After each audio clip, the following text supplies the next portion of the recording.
Yes, indeed. We in the house. It's your brother Radio One coming back at you again with another video of truth and historical reality.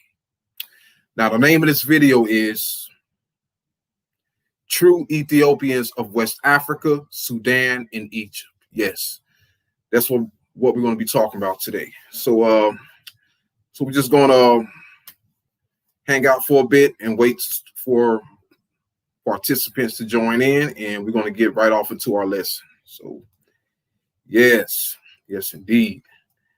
Welcome to another day of truth and historical reality. Another promising day of truth and historical reality. How many years we have to go waiting for this truth? Why cannot this truth come out now? Okay, so if anybody's joining me, let me know if you can hear me. Okay.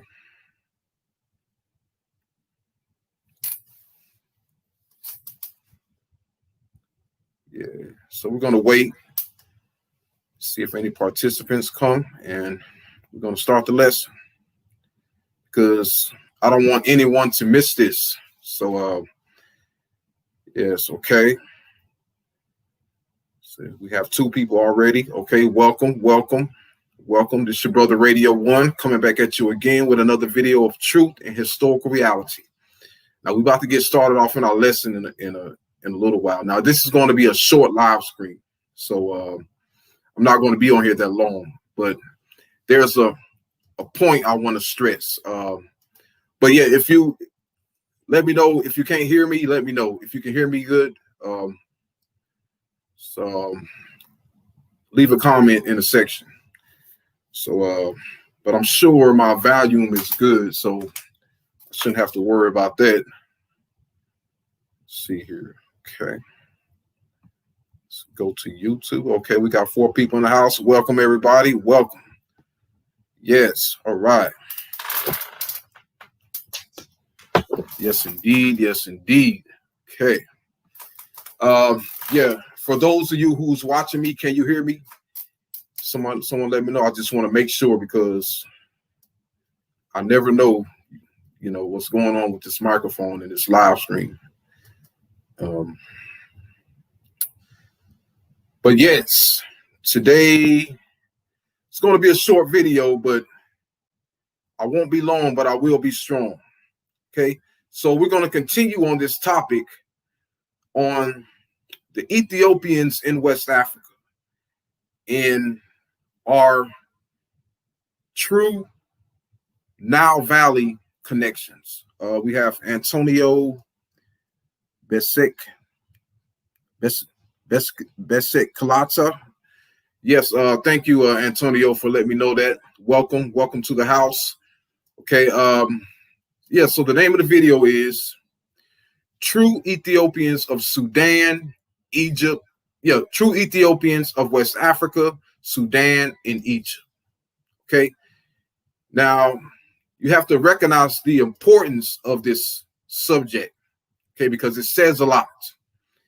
And your modern day pseudo scholars, they will tell you, well, there's a problem with that title and a problem with those sources. And what they will do is that they will make up a long methodology, okay, a long pseudo methodology, so they can put it in a way where they can lie to you, okay? And then they will tell you that there's a problem with those sources that mentions Ethiopian. No, okay? There is a problem, and that problem is you and your dishonesty. That's the only problem. There's no problem with the sources, the original sources that mentions the Ethiopians. The problem is the pseudo scholar and the liar. That is the problem. So yeah, just give me a second and we're going to get right off into our lesson.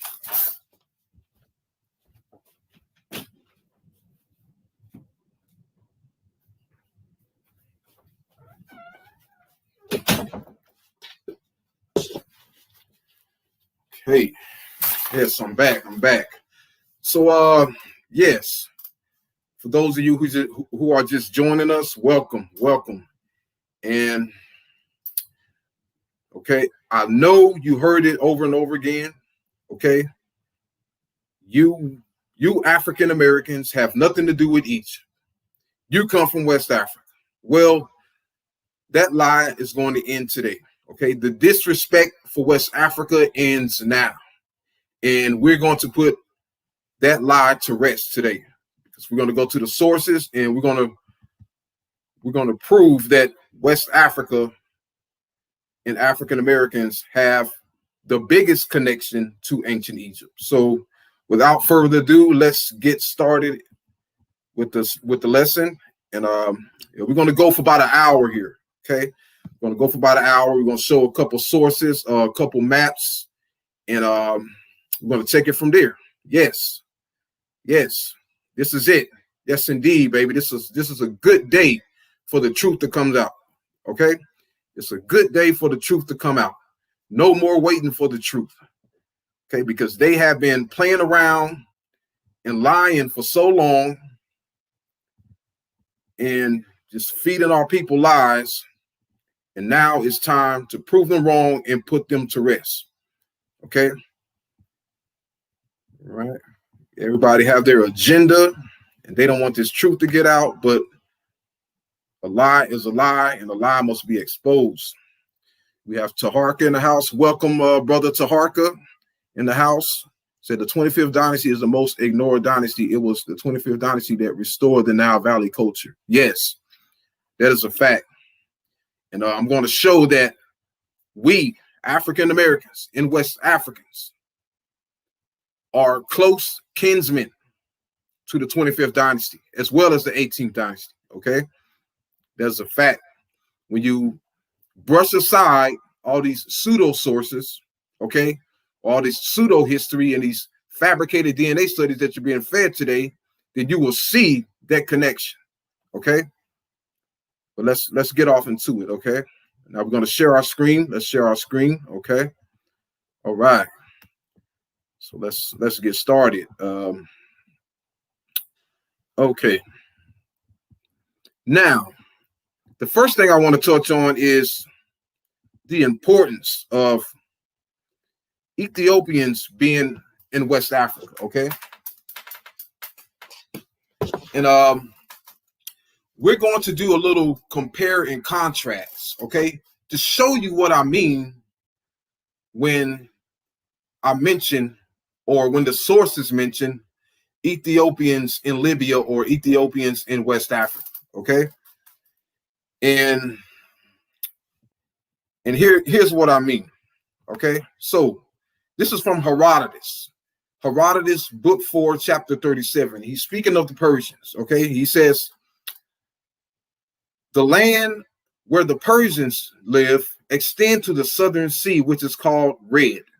Beyond these, north are the Medes, and beyond the Medes, the Saspires, and beyond the Saspires, the Cothians, whose country extend to the northern sea, into which the Phasis River flows. So these four nations live between the one sea and the other. Okay, so notice he mentions this is the homeland, the territory of the Persians. Okay, the capital of the Persians. And we see here, okay, let us go here to show you what I'm talking about. Okay, and yes, so we have Persians in Persia. Okay, Persians in Persia, and we're going to go here. Okay, and I believe this is it right here. Okay, just give me a second. Okay, okay. Now he says here in book 4, 200, he says, now when the Persians that Ariandes sent from Egypt to avenge Pheretami came to Barca, they laid siege to the city, demanding the surrender of those who were guilty of murder of Archicelios. But the Barcians, whose people were accessory to the deed will not yield. But that's not the one I'm looking for. But yeah, but let's just focus on the first part. He says, now when the Persians, the Ariandes sent from Egypt, okay? So it is mentioned, we just read that Persians, okay? We just saw that the land of the Persians in Asia was the homeland of the Persians. But now we read in here, okay, Persians in Egypt, okay? All right. Let us go here, okay? All right. So now I'm going to make my point in a little bit here, but yes, okay. So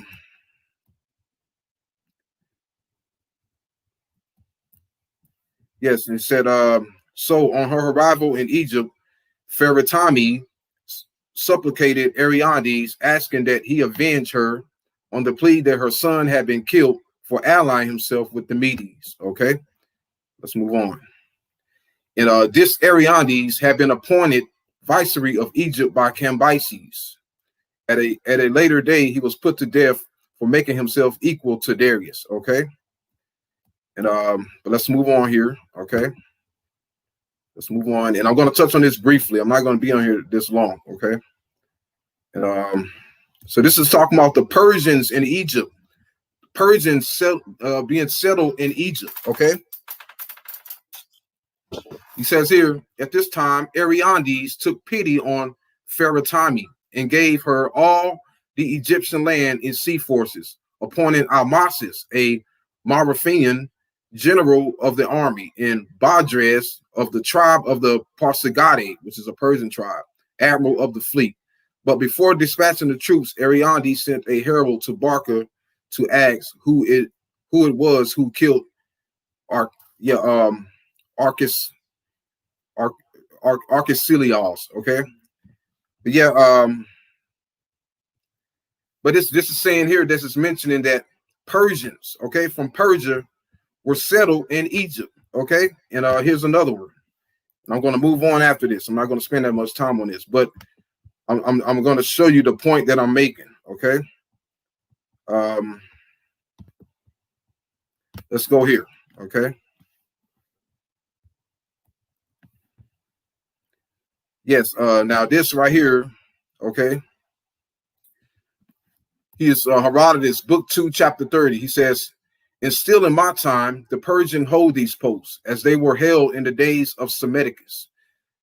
There are Persian guards at Elephantine and at Daphne, okay? So it's mentioning the Persians in Egypt, okay? So when it mentions that Persians from the empire of Persia was settled in Egypt, okay, the same goes for the Ethiopians in West Africa and Libya, okay, because the original empire of the Ethiopians was actually in Egypt, in Sudan, south of Egypt, okay. And let's check our, okay, all right, welcome everybody, welcome. Yes, but let's continue now. When we deal with the original Ethiopians, okay, let's go here, okay. So my point there to show what I was making with the Persians was to show you that the Persians, whose empire, whose homeland, whose capital was in Persia, okay, also sent colonies and Persians to Egypt. Okay, they had Persian colonies established in Egypt. Okay, this is how empires ran. Okay, now when the Portuguese Empire, the Spanish Empire, okay, the British Empire, during their empire, did they just stay in Britain? Did they just stay in Portugal? No. They had colonies in the Caribbean. They had colonies in America. They even had colonies in Africa, okay? So you have to know how colonies work. Now, Ethiopia was an empire, okay? It was not just a settlement of primitive people. No, it was an empire. It was a major empire, an important empire that links that goes back to the 18th dynasty. That's what you have to understand. Okay, but just a minute here.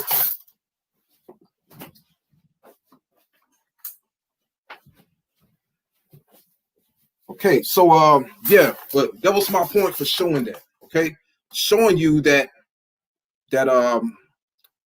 Persians from Persia being in Egypt is the same as Ethiopians from Ethiopia being in West Africa or Libya. No different.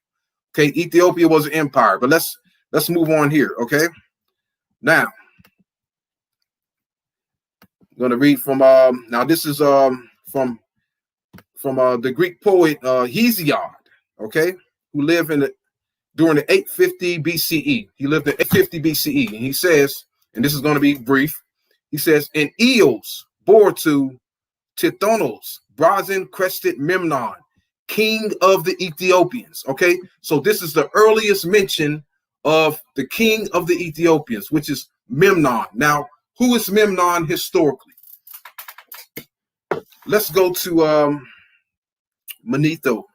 Okay, so we're going to go to Manetho. Where is it? Okay. I could have sworn I had it. Okay.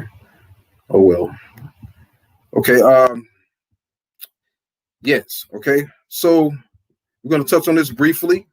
Okay. Now, let's go to Manetho. We're going to find out who Memnon was. Okay. So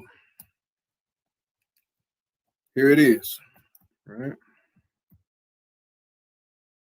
And this is from Manetho, Egyptica, Book 2. Okay.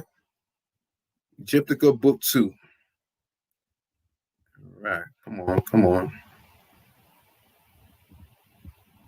Now, yes. Here it is. Okay. Is it showing that? Okay.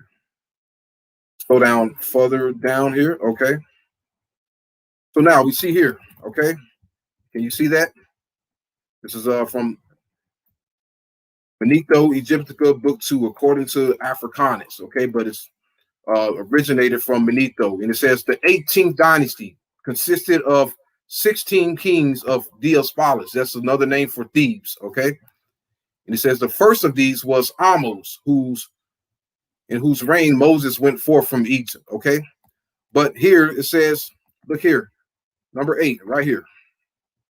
It's right here. Okay, he says the 8th king he mentions of the 18th dynasty, Amenophis, reigned for 31 years. Okay, meaning he reigned for 31 years. This is the king who was reputed to be Memnon in a speaking statue. Okay, so now we see here that Memnon, the historical Memnon, the king of the Ethiopians, was a king of the 18th dynasty. Okay, so when it speaks of Ethiopians being in the far west, in the south, okay, this is where they originated from. They originated from the 18th dynasty, the city of Thebes. Okay, these are the original Ethiopians. Okay, and we know that from historical records in the annals of the ancient records of Egypt, that the 18th dynasty kings, they conquered Kush, they conquered the far west in a land called Manu. Okay, and they conquered the Oasis region to the west. So, and when it speaks of Ethiopians in these regions, okay, these, during this conquest, those people who reached those lands and settled those lands are the Ethiopians, okay, or were the ancestors of the Ethiopians. That's what you have to understand, okay? So Ethiopia was an empire. It was not just these primitive people as the white racists will want you to believe, okay? It was an empire just like the Persian Empire and the Assyrian Empire, and just like all other empires. Okay, so we have 7 people in the house. Welcome, welcome. Okay.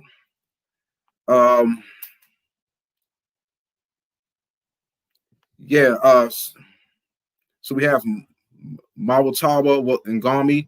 Ethiopia was Central Africa, the land of the Twa people, Ptah Hotep's cousins. Yes, Central Africa was also a part of Ethiopia. Yes.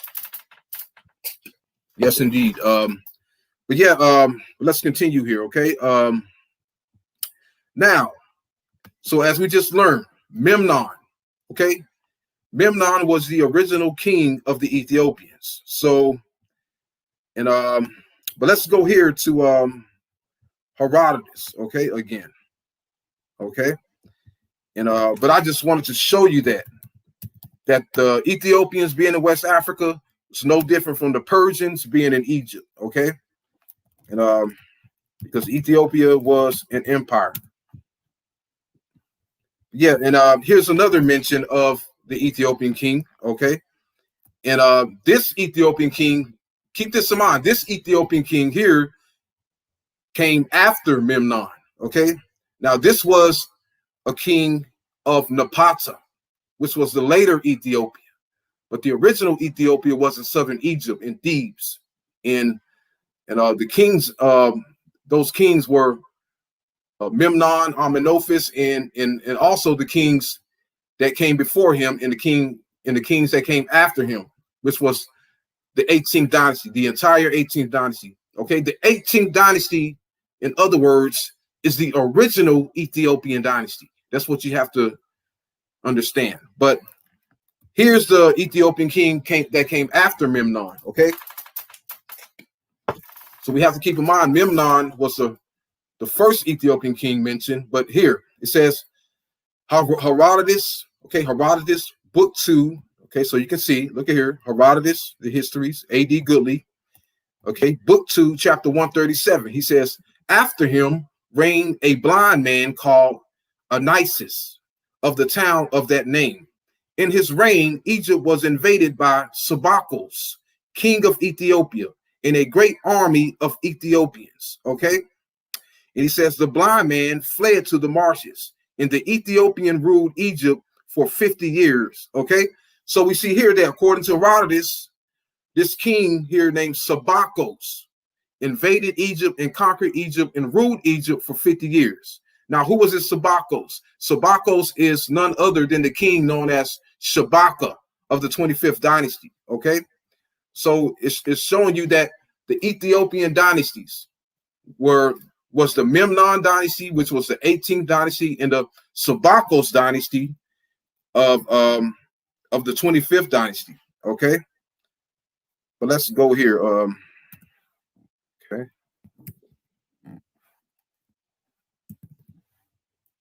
Yes, and this here is the Sabakos that Herodotus is referring to. Okay, which is Shabaka. Okay, let's read a little bit. Let's learn a little more about Shabaka. He says Neferkara Shabaka was the third Kushite pharaoh of the 25th dynasty who reigned from 705 to 690 BCE. Okay, so there you have it. Okay, now Wikipedia calls him Kushite, but I don't agree with that. Okay, I call him Egyptian. And here's his statue. Okay, you can see that. That's purely Egyptian. Look at that. That's Egyptian. Okay, that's more Egyptian than Kushite. Okay, see, because the reason why they call him Kushite, because they don't want us claiming Egypt. Okay, they want to steal Egypt for themselves. Okay, so they real slick. They're real slick about it.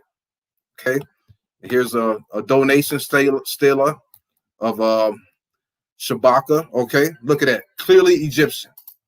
Has the double crown, the red crown and the white crown. Okay, purely Egyptian. Okay, that's more Egyptian, way more Egyptian than Kushite. Okay, so let's keep that in mind. Now, so now that I have showed that, okay, that the 18th dynasty, okay, was an Ethiopian dynasty, which I'll call the Memnon dynasty. Okay, and let's go here to Strabo as well. Okay, and Strabo also mentions this as well. Okay, and we're going to move on to the Ethiopians in West Africa in a minute here. Okay, but let's Let's go down to Strabo here. Okay. All right. So we're going to Strabo, book 17, chapter 46. And he says, after Apollo, after Apollo Nospalus, one comes to Thebes, now called Diospalus. Thebes of the 100 gates, went sally forth 200 men through each with horse and chariot. So Homer, and he speaks also of its wealth, okay? And even all the revenue of Egyptian Thebes, where lies in treasure houses the greatest wealth. And others also say things of this kind, making this city the metropolis of Egypt, okay? The mother city of Egypt. Then he goes down to say here, okay? And he says, but now it is only, yes, let's go here. He says, but now it is only a collection of villages, a part of it being in Arabia, meaning east of it now, where was a city, and a part on the far side of the river where was the Memnonium, okay? Here are two colossi which are near one another and are each made of a single stone, okay? So he mentions here the Memnonium. He's talking about the colossi of Memnon, okay? Showing you that Memnon, the original Memnon, was a historical king, Amenophis of the 18th dynasty. And he says here, all right, say right here, okay, so say where I'm at. Above the Memnonium in caves are tombs of kings which are shewn, okay, are about 40 in number, okay, and are marvelously constructed. So he mentions here again the Memnonium, okay, all right, which is the colossi of Memnon, showing you that Memnon was a king of Thebes. He had nothing to do with Asia or Persia or any of that. He was a king of Thebes in Egypt, and this is the ancestral land of the Ethiopians. Okay, so, but now that we got that out the way, okay, let's focus on the Ethiopians here. Okay, we're going to focus on the Ethiopians, and we're going to deal with Strabo. Okay, and now here's we're going to start with the Ethiopians of West Africa. Okay, yes, according to Strabo. Now Strabo is the ancient Greek geographer who lived during the 1st century BCE through 1st century AD. Okay, and he wrote about the Ethiopians in Africa. Okay, now the purpose of this video is to show those Somalians and those East Africans who say West Africans have nothing to do with Egypt. Okay, to show you that we have more to do with Egypt than you. Okay, to show you that we are more connected to the 25th dynasty and to the 18th dynasty than you. Okay, so let's get off into it. Now here's a quote from Strabo, book 2, chapter 5, 15. He says, in quote, "Now as you sail to the regions of the south, you come to Libya. Of this country, the westernmost coast extends slightly beyond Gades. Then this coast, forming a narrow promontory, recedes towards the southeast and gradually broadens out to the point where it reaches the land of the Western Ethiopians.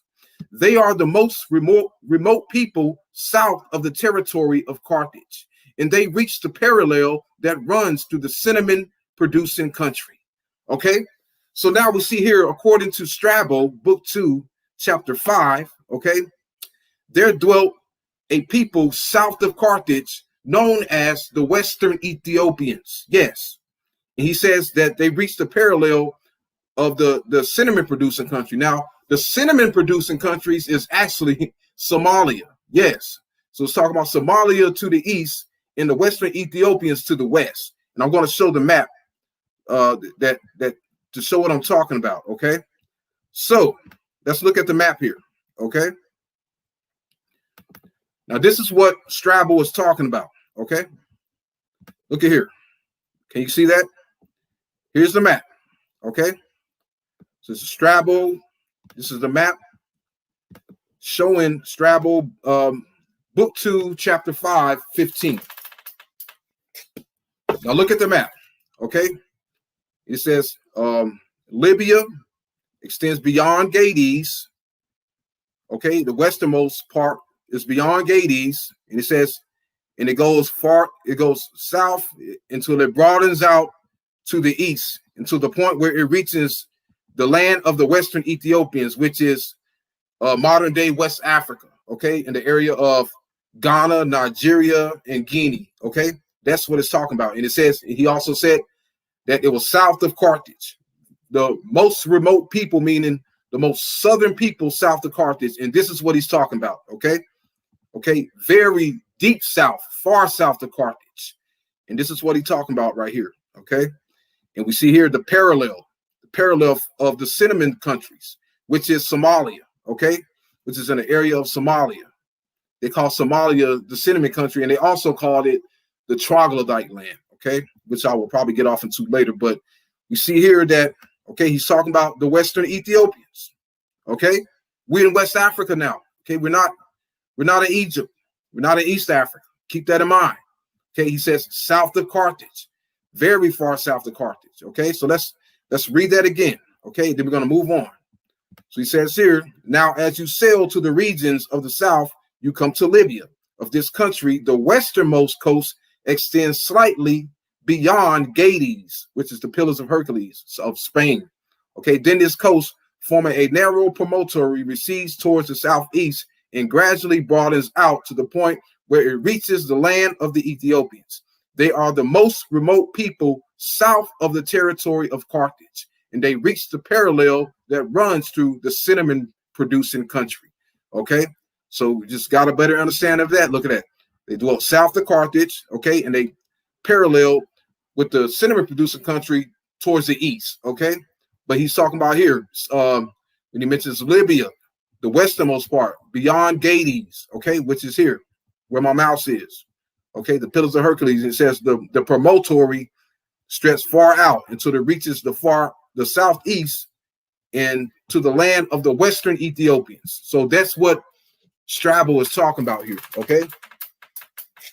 Okay, showing you that the west coast of Africa, even according to Strabo, during 2,000 years ago, during the 1st century BCE, showing you that the people of West Africa were known as Ethiopians, okay?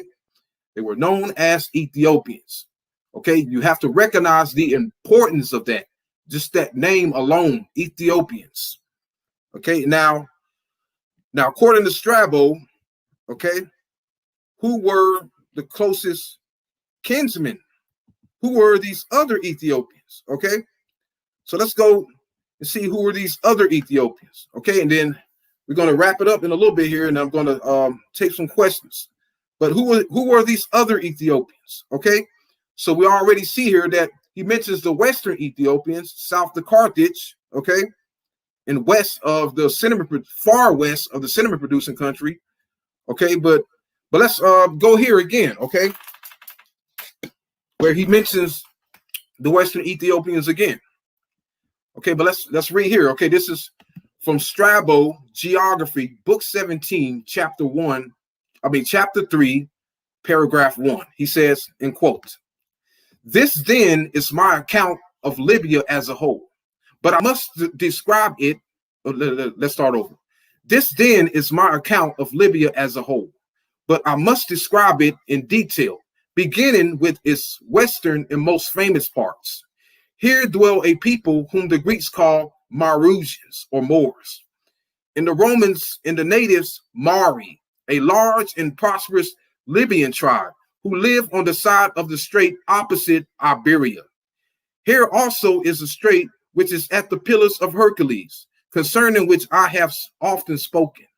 Okay, and he says, on proceeding outside the strait at the Pillars, with Libya on the left, one comes to a mountain which the Greeks call Atlas and the barbarians diarists. Okay, so he's showing you here that the Marusians, who are the Moors, okay, who live in Morocco on the far western parts of Africa, okay. But he's showing you here again that even the land of the Moors, which is 2,700 miles west of Egypt, far west of Egypt, okay, even this part was called Libya. In the land beyond the Pillars of Hercules was Libya, okay, showing you that Libya was not just the area that bordered Egypt. It was all of Africa, west of the Nile River, okay? And he says here, further down, okay, he says, Strabo, book 17, chapter 3, paragraph 5. He says, above Marusia, on the outside sea, lies the country of the Western Ethiopians, okay? So he's mentioning here again, the Western Ethiopians dwelling above or south of the Moors or Marusia. Now, this word here, above, is the Greek word mesombria, meaning south. So he's pretty much saying south of Marusia, on the outside sea, lies the country of the Western Ethiopians. Okay, 2,000 years ago, from the words of Strabo himself, saying that West Africa was inhabited by Ethiopians. He calls them Western Ethiopians. Okay, so all of you who's saying that Ethiopian has nothing to do with West Africa, okay, you just been refuted. Okay, that is a lie. You just been refuted. I'm showing the truth here, showing that Ethiopian has everything to do with West Africa. Okay, showing you 2,000 years ago, before there was a West Africa, modern day West Africa, before Sudan, before there was ever a Sudan or land of the blacks mentioned by Arabs. Yes, we have here West Africa being inhabited by Ethiopians. Okay, so you have to recognize the importance of that word, Ethiopian. But let's go here now. Okay, let's look at the comment section before we continue. Okay, welcome everybody. Welcome. Be sure to hit that like the like button. Be sure to click the thumbs up button. Okay, and show your brother some love. Don't hate, congratulate. Yes, be sure to hit that thumbs up button. Okay, welcome everybody, and I'm going to answer everybody's questions in a little while. Okay, but let's continue here. Okay, so we just read, okay, the Western Ethiopians, south of Carthage and south of the Moors. Okay, right in the region what we know today as West Africa. Okay, so we don't have to make any guesses or come up with any theories based on our own imagination when we have the text, we have the writings right here to prove what we're saying. Okay, to prove what I'm saying. No conjecture, no theory, none of that. Okay, because I don't like theories and I don't like conjecture. Okay, I like historical sources that states historical facts. Okay, so we don't have to guess or theorize anything. So because when we guess and theorize something based on our own imagination, that is the same as lying. Okay, so you're pretty much lying because you really don't know, you just guess. And I don't like to guess, and I definitely don't like to lie. Okay, but let's continue. Okay, so now when Strabo mentioned these Western Ethiopians,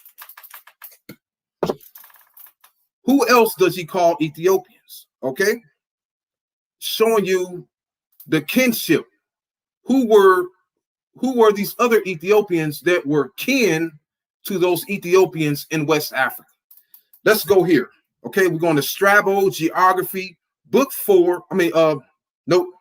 Strabo Geography, book 17, 49. Okay, paragraph 49. And he says, in quotes, a little above the cataract lies Philae, a common settlement of Ethiopians and Egyptians, which is built like Elephantine and is equal to it in size, and it has Egyptian temples. Okay, so we see here, according to Strabo, Elephantine, okay, just like West Africa, Elephantine was also no. Let's correct that. According to Strabo, Philae, okay, Philae, the island of Philae, south of Elephantine, okay, was settled by Ethiopians, and it had Egyptian temples, okay, showing you the kinsmen, the closest kinsmen to the Western Ethiopians in West Africa, okay. It doesn't matter if they dwelt 3,000 miles away from each other, okay. Just by the fact of them being called Ethiopians shows that they were kin, okay. They came from a common ancestor, and we know that according to Hesiod in the original records, okay, the original Ethiopia and the king of Ethiopia was in Egypt, Memnon, okay. So the Western Ethiopians are the descendants of the Eastern Ethiopians who were in Egypt. That's what you have to understand. That's what the historical records are saying, okay? Okay, so Memnon, king of the Ethiopians, is no different from Cyrus, king of the Persians, okay? Cambyses or Darius, king of the Persians, or Alexander, king of the Greeks, okay? And he's sending out colonies of Greeks everywhere, okay? Caesar, emperor of Rome, sending out colonies of Romans everywhere, okay? But the Ethiopians of the 18th dynasty were the first to do this. Yes, before the Persians, before the Assyrians, before the Phoenicians, before the Greeks, the Ethiopians were the first to rule an empire and send out colonies south of Egypt and far west of Egypt, extreme west of Egypt. They were the first to do that. And they also sent colonies to Russia in Asia, and Russia, which was known as the land of the coaches in modern day Georgia, okay? The Ethiopians, that was the Ethiopian dynasty, okay?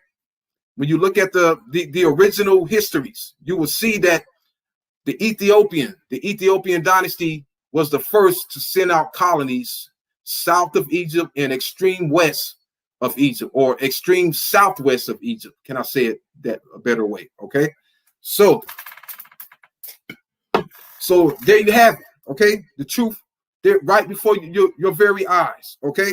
Showing that the Ethiopians of Philae, south of Egypt, okay, were the same race and come from the same origin as those Ethiopians in West Africa, okay? Showing that West Africans has everything to do with Egypt, okay? Now, let us go here, okay? Who were those other Ethiopians who are related to those Ethiopians in West Africa, okay? Let's go here, okay? We're going to go to Strabo, Geography, Book 17, paragraph 2. And he says, in quote, the lower parts of the country on either side of Meroe or Meroe along the Nile towards the Red Sea are inhabited by Magabari and Blemies, who are subject to the Ethiopians, and border on the Egyptians, and along the sea by troglodytes. The troglodytes opposite Meroe are a 10 or 12 days journey distant from the Nile. But the parts on the left side, of the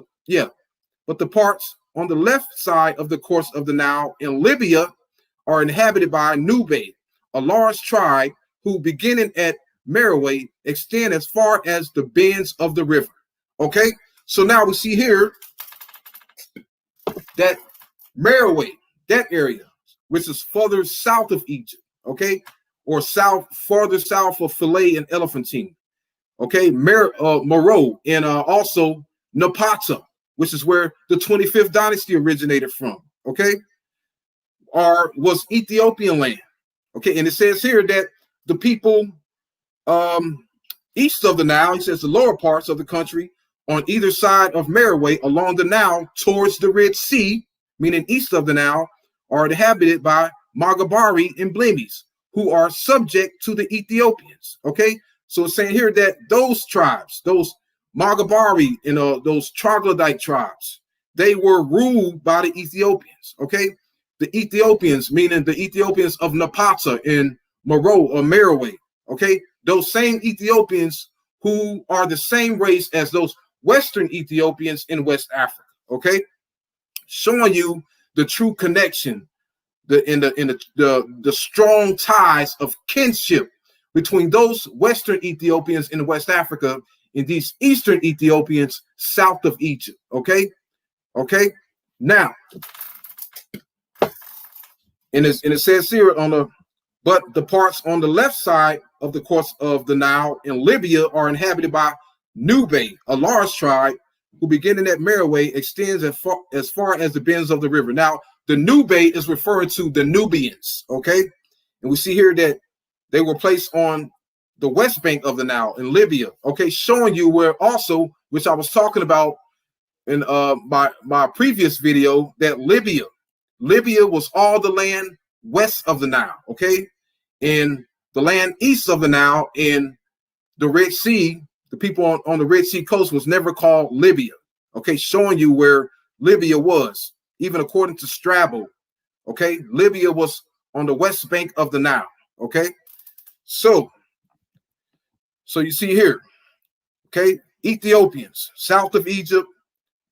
So we might as well say that Philae is in Egypt. So we're just going to say Ethiopians in Egypt, Ethiopians south of Egypt here in Meroe, in the area of Napata, okay?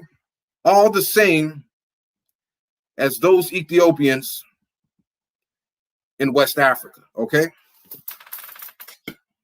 Okay, so proving this right here destroys the lie that West Africans have nothing to do with Egypt.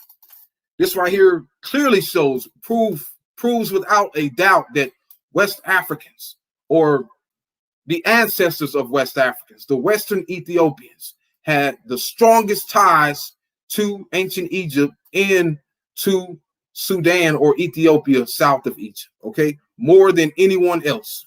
West Africa, the Western Ethiopians, okay? So let's take a look at some comments here, okay? Let's see who in the house, okay? All right, welcome everybody, welcome, okay? Be sure to hit that thumbs up button, okay? As this truth comes out, okay? Now, let's go here, okay? So, but here's the map, okay? Let's go to the map to show what I'm talking about, okay? All right. Here's the map, okay? Showing the Ethiopians of Strabo, okay? The original Ethiopians map. So you have the Ethiopians in Ammon, Ethiopians in Siwa, and the Ethiopians south of Egypt, okay? Simple as that. Simple as that, okay? Ethiopians of Philae right here, the Ethiopians of Napata further south, and the Western Ethiopians, who were the Microbians mentioned by Herodotus, okay? Now, and we notice that according to Herodotus, okay, the Microbians, what? They were Ethiopians. They were a race of Ethiopians, and they dwelt south of Libya. And we see the same here goes for the Western Ethiopians, who also dwelt south of Libya and were a race of Ethiopians, showing you that these Western Ethiopians were the descendants of the Microbians mentioned by Herodotus, okay? Okay, and we African Americans and West African are descendants of those Western Ethiopians and Microbian Ethiopians, okay, in West Africa. So let's go here as well. Just can expand more on the subject. Okay, now this is from the later historian Pliny the Elder, okay? And he says here, Pliny the Elder, Natural Histories. Let's go here, okay? Pliny the Elder, the Natural History, okay? Translated by John Bostock, and all right, and H.T. Riley, okay? And he says here, Pliny the Elder, Book 5, Chapter 8. He says here in quote, okay? He says, if we pass through the interior of Africa in a southerly direction beyond the Gutuli. After having traversed the intervening deserts, we shall find first the Libyan Egyptians, and beyond the country where the Leuco-Ethiopians or light-skinned Ethiopians dwell. Beyond these are the Negrite, nations of Ethiopia, so-called from the river Nigris, okay? So we see here, according to Pliny, when we go south, now the south of the Gutili or the Gutilians, the Gutili were a North African tribe who dwelt south of Numidia, okay, and south of the Moors of Morocco. And he's saying that south of the Gutili, okay, beyond the desert, after having traversed the desert, meaning the south of the Sahara Desert, beyond the Sahara Desert to the south, we shall find first the Libyan Egyptians, showing you that Libyan Egyptians or Egyptians in Libya dwelt south of the desert, okay, which was modern day Mauritania, okay, because he says after the desert, after having traversed the intervening desert, meaning beyond the desert, okay, we shall find first the Libyan Egyptians, okay. He says the Leuco, and then the country of the Leuco-Ethiopians, meaning light-skinned Ethiopians, dwell. He says beyond these are the Negrite, nations of Ethiopia, so-called from the river Nigris. Now, who are the Negrite? The Negrite were the people of what we know today as the Niger River, okay, which is where Niger derives from Negrite, or he says here from the river Nigris, a nation of Ethiopia, also showing you that the people of the Niger River were also Ethiopians, okay? All right, but that deals with Pliny, and I'm also going to go here, okay, showing you that West Africa was full of Ethiopian tribes, okay? Ethiopian tribes who originated from the Nile Valley, okay? Let's go here. Pliny, we're going to go to Pliny Natural Histories, book 5, chapter 1. And he says the two Mauritanias, okay? He says here, the Greeks have given the name of Libya to Africa, okay? And having called the sea that lies in front of it the Libyan Sea. So he's saying here that Africa and Libya was the same, okay? So pretty much the majority of Africa to the west of the Nile River, okay? That broad land west of the Nile River was Africa, and also called Libya, but was the same, okay? And I'm not going to read all this, but let's go down here, okay? And okay, we're going to go further down. Okay. He also mentions the Mount Atlas here. Okay, and he says, from the natives, however, we learned that on the coast at a distance of 150 miles from the Salat, the river Asana presents itself, where its waters are salt, but it is remarkable for its fine harbor. They also say that after this, we come to a river known by the name of Foot. Now, notice he mentions a river of Foot in the far western parts of Morocco or Mauritania. Now, this river Foot is the same as the tribe of Foot mentioned in the Bible. Okay, as a tribe of Foot, the son of Ham mentioned in the Bible. He says, and then after crossing another called Vior, which lies on the road at a distance of 200 miles, we arrive at Dyrus, such being the name in which their language they give to Mount Atlas. Okay, showing here that Mount Atlas and Dyrus was the same. Okay, it's the same thing that Strabo, the geographer Strabo says. Now, okay, so, and he says here, okay, Suetonius Paulinius, whom we have seen consul in our time, was the first Roman general who advanced a distance of some miles beyond Mount Atlas, meaning south of Mount Atlas. He has given us the same information as we have received from other sources, okay? And he says here, okay, and he says, he proceeded some distance beyond it as far as the river which bear the name Gir, okay? Gir is another name for Niger, okay? So they say that this is the Niger River, okay? And he says here, it is a well-known fact that adjoining to these localities is a nation of Ethiopians which bears the name of Porosi, okay? Porosi. Now Porosi, or Porosi or Persi, that is the Egyptian word for southerner, okay? Showing you that they were Egyptians, okay? That's an Egyptian word, Porosi, meaning southerner, okay? And okay, and he says here, the province of Tijitina is 170 miles in length. Of the nation in this province, the principal one was formerly that of the Mari, who have given it to the name of Mauritania, and have been by many writers called Marusi. This nation has greatly weakened by the disasters of war, and is now dwindled down to a few families, okay? Next to the Mari was formerly the nation of the Masili. They, in similar manner, have become extinct, okay? And he says their country is now occupied by the Gutilian nations, okay? Then he says down here, in turning their steps, okay?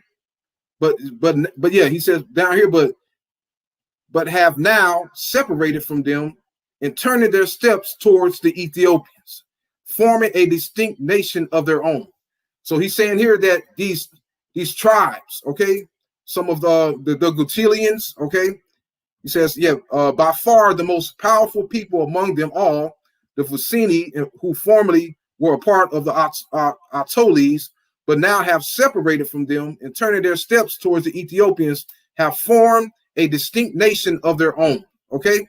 So he's saying that those tribes, the Mari, okay, and the Masili, and these, the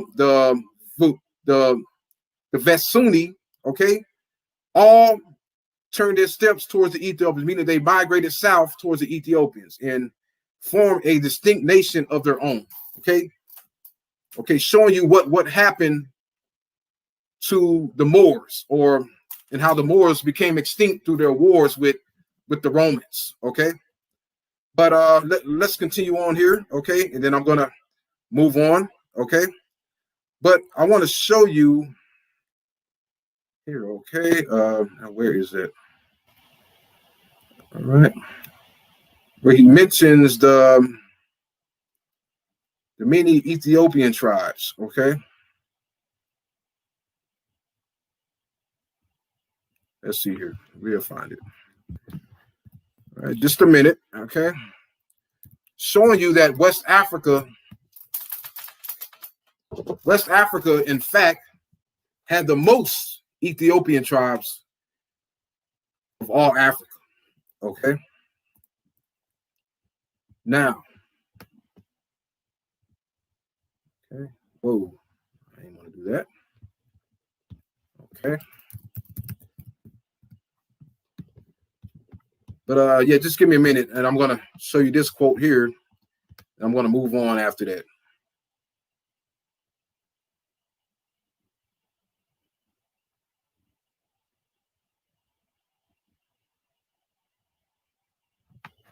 Yes, okay, here it is, okay?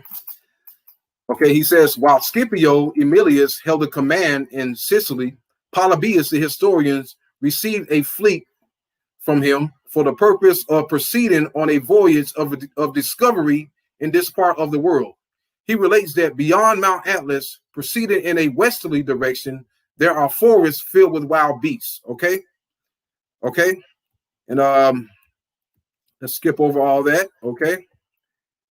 Okay, and he says here, okay, he's talking about the land beyond Mount Atlas, to the west and to the south. And he says, let's start from here. He says, the nations of the Salati and the the Masati, the river Masata, and the river Dara, in which crocodiles are found. Okay, he says, after this, we come to a large gulf, 616 miles in extent, which is enclosed by a promontory of Mount Barkay, which runs in a westerly direction, and it is called Sorrentium. Next comes the river South Sus, beyond which lie the Ethiopian Perosi, at the back of whom are the Farusi, okay, which is another word for pharaohs, Farusi. Keep that word in mind, okay? We're going to touch on those guys later. And he says, who are bordered upon by the Gaetulian Dari, lying in the interior. Up on the coast again, we find the Ethiopian Daratite in the river Bambotis, which is the Senegal River, teeming with crocodiles and hippopotami. From this river, there is a continuous range of mountains till we come to one which is known by the name of Dion Chima, okay, from which the Hesperian promontory is a voyage of 10 days and 10 nights, okay? And he says, in the middle of this space, he has placed Mount Atlas by all other writers that has been stated to be in the extreme parts of Mauritania. So he is saying here that beyond Mount Atlas, or south, west and south of Mount Atlas, up on the coast, okay, on the coast of the Atlantic was inhabited by these Ethiopian tribes, who he calls the Perosi, the Daratite, okay, and the Farusi, okay, which is another name for pharaohs, and Perosi is another name for southerners, okay. So showing you that they had Egyptian names. These were Egyptian names. Perosi was the Egyptian name in West Africa, okay. This is in West Africa. You have to keep that in mind. Okay, now let's go here. Okay. So now that we got that cleared away, okay, let's focus more on these Pharusians, okay? And they were the rulers of, they had great power, which I will touch on in another video, but they were like the pharaohs of this part of Africa, okay, or the southern Sahara Desert part of Africa. Let's move on to Strabo and see what Strabo says about him, okay? Strabo here says, Strabo, Geography, Book 17, Chapter 3, 7, okay? He says, the Pharusians, or pharaohs, in Negrites, who live above these people near the western Ethiopians, also use bows like the Ethiopians. And they also use skiff-bearing chariots, okay? So now we see here, according to Herodotus, okay, these Pharusians in West Africa, in the area of Senegal, Mauritania, and further south as well, okay? And they dwelt near the Negrites, who are the Negroes or the people of the Niger River, okay, as I stated before, who live above these people. I mean, the above, or south, he's talking about south of the Moors or the Marusians and the Gaetulians, okay, near the western Ethiopians. So he's saying here that they live near the western Ethiopians, and they also use bows like the Ethiopians. And he says they also use skiff-bearing chariots, okay, showing you that West Africa in ancient times, okay, they fought in chariots. And when we go to the rock art in Mauritania, which I will show you here, okay, let's go to it, okay. All right.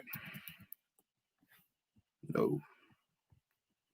Let's go to the rock art in Mauritania.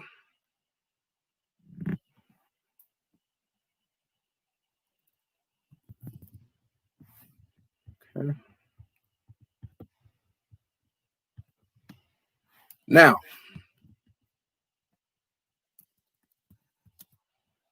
so we're going to go to the rock art in Mauritania to show you what Strabo is talking about, showing you that this area of West Africa 2,000 years ago, the soldiers were riding horses and fought on chariots, okay? So here's the rock art in Mauritania, okay? Look at that. That's rock art in Mauritania, showing a army of horses, okay? Look at that. I'm going to blow it up, okay? That's the rock art in Mauritania. Look at that. That's okay, that's a long shot of it. Okay, but let's go back to the other. You see that? That's in Mauritania. Showing horses. Look at that. Let's see if I can blow it up more. Okay. Okay, actually, it actually decreases. Okay, but yeah, see, but yeah, this is an army or a infantry line of horses in Mauritania. Okay, showing you that the area of West Africa, they rode horses, they fought on horseback. Okay, and here's another. That's the rock art in Mauritania. Okay, look at that. Horses in Mauritania. That's in Mauritania. Now you can look it up. If you don't believe me, you can look it up. Showing that, you know, West Africa, okay, was not just this primitive nation. Okay, it was a nation inhabited by a great people who has a rich and great history and great past. Okay, and their ancestors, they fought on horses. Okay, and they were not just this inferior primitive people as the white racists will want you to believe. Okay, here's another image of that's the rock art in Mauritania. That's in West Africa. Okay, yes. Now, some geographers, or should I say pseudo geographers, try to connect Mauritania and Senegal with North Africa, but no, that is a lie. Okay, Mauritania and Senegal belongs to West Africa. Okay, Mauritania and Senegal is a part of West Africa, not North Africa. Okay, North Africa is Morocco, Algeria, okay, Libya, that's North Africa, but Mauritania, Senegal is West Africa. Okay, so we're not going to allow you to steal Mauritania and Senegal from West Africa. Okay, that's not going to happen. Okay, even if you look on a map, Mauritania, Senegal is West Africa, not North Africa. Okay, because that is the truth. Now, let's see here. Yeah, so you can see it for yourself. But yeah, that's the rock art. So we see what Strabo is talking about when he mentions the horses and chariots used in West Africa. Yes, I know that's hard for some of you to believe because you have been fed so many lies for so long, okay, by these white racists, into believing that West Africa was this inferior land who had no horses, no armies, no great history, nothing. But now we're proving that wrong. Okay. Now we see that West Africa and West Africans had the greatest history and the greatest past. But yeah, but see, you can read it here. Okay. It's the website is africanrockart.org. Okay. And it says here, Mauritania is rich in rock art sites, particularly in the southern eastern parts, such as Galimsey, which occurs on a sandstone ridge in Tognac district. Okay. Okay. So this is in Mauritania. Okay. We're in West Africa now. We're not in Egypt. Okay. Let's keep that in mind. We're not in East Africa. We are in West Africa. Okay. The land of the Western Ethiopians. That's what it's talking about. Okay. So this truth has been sitting here ignored all along. But now I'm bringing it out. Okay. And I know some of you Negroes, you are ashamed of entertaining these sources. Okay. Because you are afraid of, insulting your white slave master. Okay. You are afraid of making your white slave master angry. Okay. And as Tariq Nasheed says, that you're not going to get any butter biscuits. Okay. If you make your white slave master angry, you're not going to get any butter biscuits. Okay. So yeah, that goes out to all you pseudo Negro scholars out there. Okay. Who don't want to entertain this truth right here. Okay. But you want to come up with your long methodology so you can put it in a way where you can lie to people. Okay. But that's not going to get any love here. Okay. I have no shame in my game. Okay, I entertain this truth with pride. Okay, with all pride. Okay, and I'm not afraid to use Strabo, Herodotus, Diodorus, none of that, because it is referring to us. It belongs to us. Okay, you have been told all your life that this belongs to the Horn of Africans, the Somalians, the Ethiopians. This has nothing to do with you. Well, today we are putting that lie to rest as the facts come out here. Okay. Okay. The sources have the last say. The sources show the truth. Okay. So now, so we just read, and I just showed you that the rock art in Mauritania, okay, and the rock art is talking about these Faroujans. The Faroujans, they dwelt in Mauritania, Senegal, and pretty much all through West Africa, okay? They were all up in West Africa, and they dwelt amongst the Negroes on the Niger, okay? Strabo, Geography, Book 17, Chapter 3, Paragraph 7. The Faroujans, Pharaohs, and the Negrites who live above these people near the Western Ethiopians also use bows like the Ethiopians. And they also use skiff-bearing chariots, okay? That's West Africa 2,000 years ago, okay? Okay? But that's the West Africa that they don't want you to know about. Now, okay, West Africa 2,000 years ago, the warriors riding in chariots and on horseback, just like the warriors in ancient Egypt, okay? And I'm also going to show, and I'm going to make another video about it as well. I'm going to show you how East Africa lost that power. Yes. Okay. Yes. Oh, yes. We're going to deal with the truth today. Oh, yes. See, a lot of you don't want to deal with the truth. You want to keep this covered up, you know, and sweep it under the rug. Okay. And show this fake love and this fake unity. Okay. Without the truth coming out. No, the truth is going to come out today. The disrespect for West Africa stops, okay? And a lot of you Negroes who say that West Africa has nothing to do with Egypt, you care nothing for West Africa, okay? You don't give a dang about West Africa because you want to disconnect it from its true history, from its true glory, which is Egypt, okay? Now, but let us go here to Strabo, Book 17 again. He's talking about the Moors this time, okay?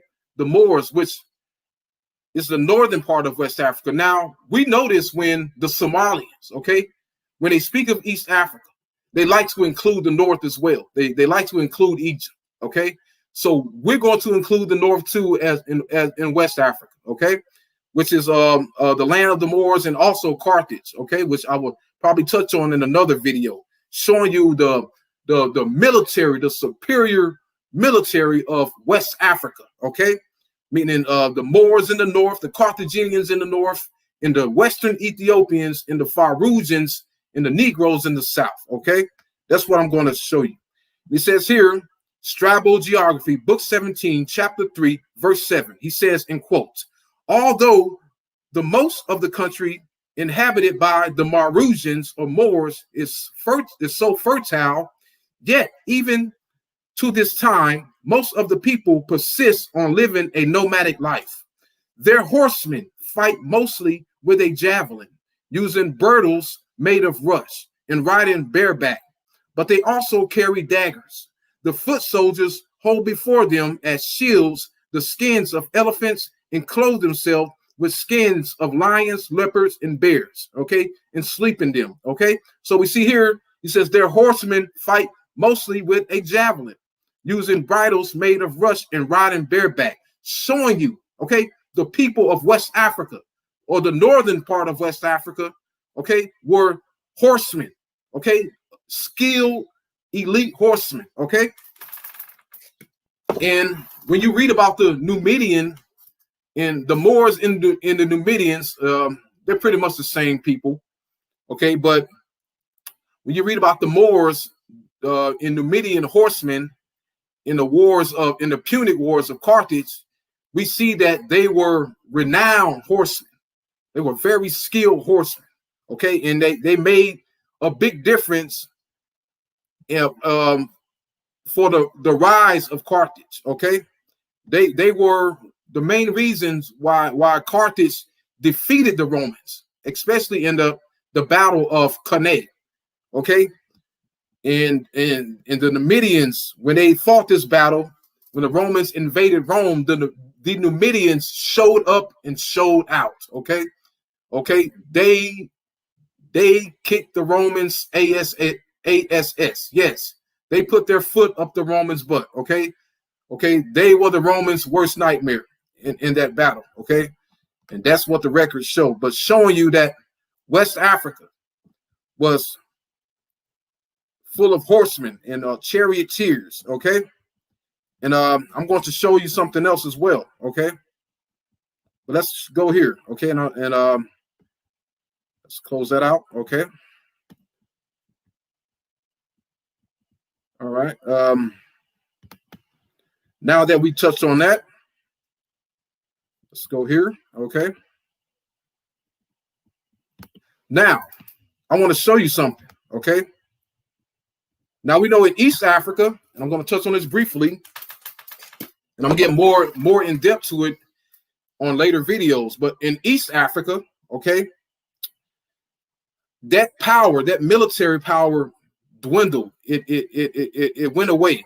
Okay, we see here. This is in the Annals of Sennacherib Prism. The Sennacherib Prism, column 2, 8th century BCE. It says, in quote, "The officials, noble, and people of Akron, who have thrown Padi their king, bound by oath and curse of Assyria, into fetters of iron, and had given him over to Hezekiah, the Judahite. He kept him in confinement like an enemy.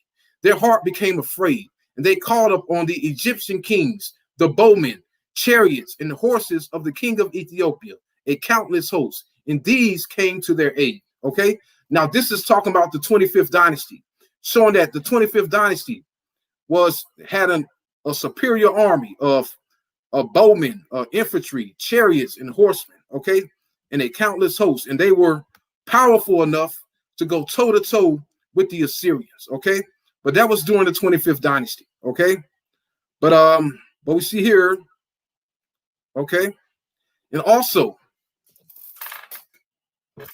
but we have to tell the truth here. Okay, we have to keep it historical, because a lot of pseudo historians, okay, like to, they like to try to twist history and try to sell you this fairy tale, so they can make you feel good about yourself. But they want to brush the truth under the rug. But we have to keep it truthful here.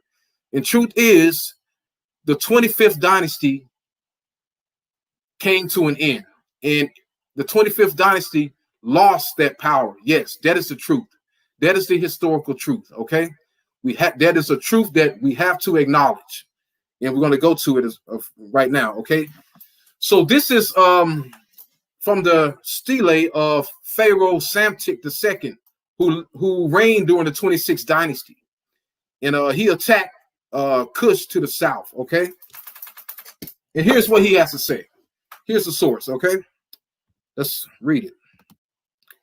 And it says, this is from the Ancient Literature of Egypt, Volume 3, the Late Period, and it's referring to the stele of Psamtik or Psamtik II. And it says, year 3, second month of summer, day 10, under the majesty of Horus, Menacheb, king of Upper and Lower Egypt, son of his body, Re, Psamtik.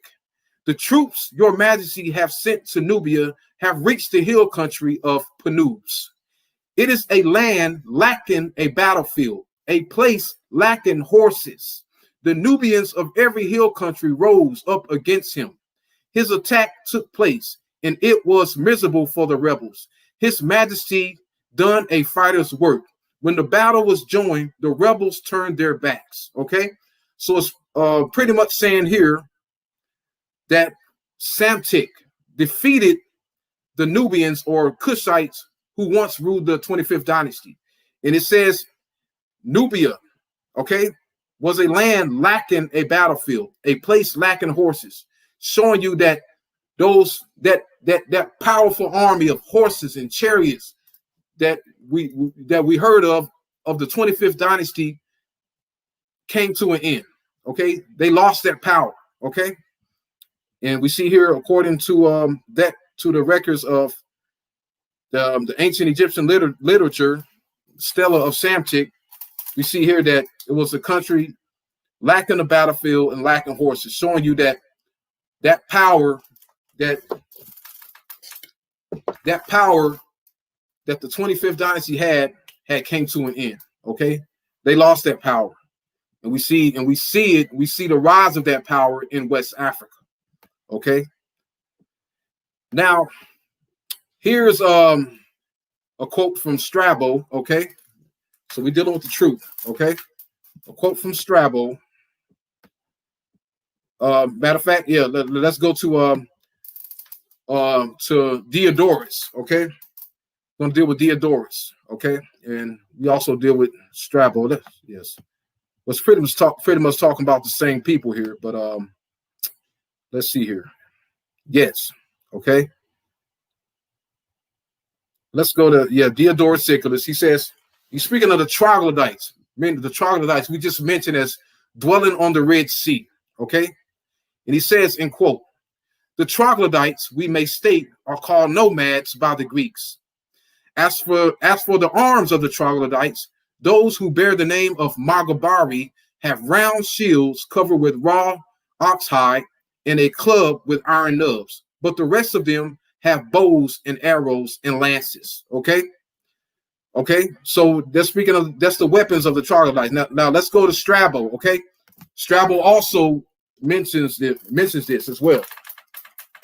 Okay, and according to Strabo, he says, "Now the troglodytes live a nomadic life.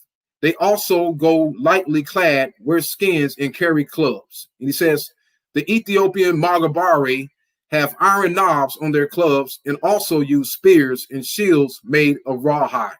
But the rest of the Ethiopians use the bow and arrow and lances." Okay, so pretty much, and that's from Strabo. And Diodorus, he says the same thing. Diodorus Siculus, okay, book 3,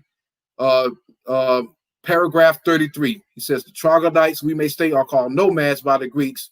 As for the arms of the troglodytes, those who bear the name Magabari have round shields covered with raw oxhide and a club with iron knobs, but the rest of them use bows and arrows and lances." So we see here that the troglodytes and the Ethiopians in East Africa, okay, no longer had that powerful army of charioteers and horsemen. But as we just read, according to Strabo, those army of charioteers and horsemen was in West Africa. Okay.